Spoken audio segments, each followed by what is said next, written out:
Good evening and Jai Hind student. Welcome to Sunbeam School Sultanpur. Online classes will be starting NCERT class 8th chapter 5th judiciary. In this video we discuss about some important question related to this chapter. Now your first question, out of High Court and Supreme Court which court has advisory jurisdiction? ये right किसके पास होता है? Only supreme court. Supreme court of India के पास advisory jurisdiction का right है. Now your next question, what is the appellate system?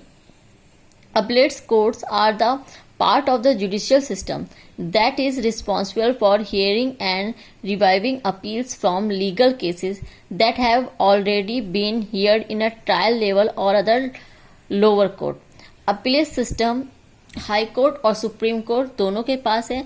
जब किसी भी लोअर कोर्ट में किसी का भी कोई केस जिससे वो पूरी तरह से प्रभावित नहीं होता या उसको वो मान्य नहीं होता तो उसके अगेंस्ट में वो हाई कोर्ट में अपील कर सकता है. डिस्ट्रिक्ट लेवल के कोर्ट से अगर उसको फैसला नहीं मंजूर है तो वो उसके अगेंस्ट में हाई कोर्ट में अपील कर सकता है. अगर पर्सन को हाई कोर्ट का भी फैसला नहीं पसंद है तो वो उसके अगेंस्ट में सुप्रीम कोर्ट में अपील कर सकता है. In India both the high court and the supreme court have appellate jurisdiction and to hear matters which are brought in the form of appeal before them. And now next question, which court has got jurisdiction to settle the dispute regarding sharing of water of a river between two or more states? जब दो या दो से ज्यादा states के बीच में कोई भी डिस्प्यूट होता है, कोई भी प्रॉब्लम होती है तो उसको कौन सेटल अप करता है, उस डिस्प्यूट कौन जजमेंट देता है? तो अब यहाँ पे दो कोर्ट स्टेट्स की बात है, दो या दो से ज्यादा, तो हर स्टेट की अपनी हाई कोर्ट होती है. तो ऐसे में तो हाई कोर्ट तो नहीं दे सकती है, इसको सेटलमेंट कर सकती है बिकॉज वो तो फिर अपने ही स्टेट के हित में जजमेंट देगी. तो इसका सेटलमेंट कौन करता है? सुप्रीम कोर्ट करती है. ऐसे जो भी मैटर, जो भी डिस्प्यूट्स टू और मोर स्टेट्स के बीच में होते हैं उनका सेटलमेंट सुप्रीम कोर्ट करती है. Now next question, what do you mean by integrated judicial system? Integrated judicial system means that all the administration in courts has to based on same principle and has one apex court. In case of India, Supreme Court is the apex court which has High Court under it and so on.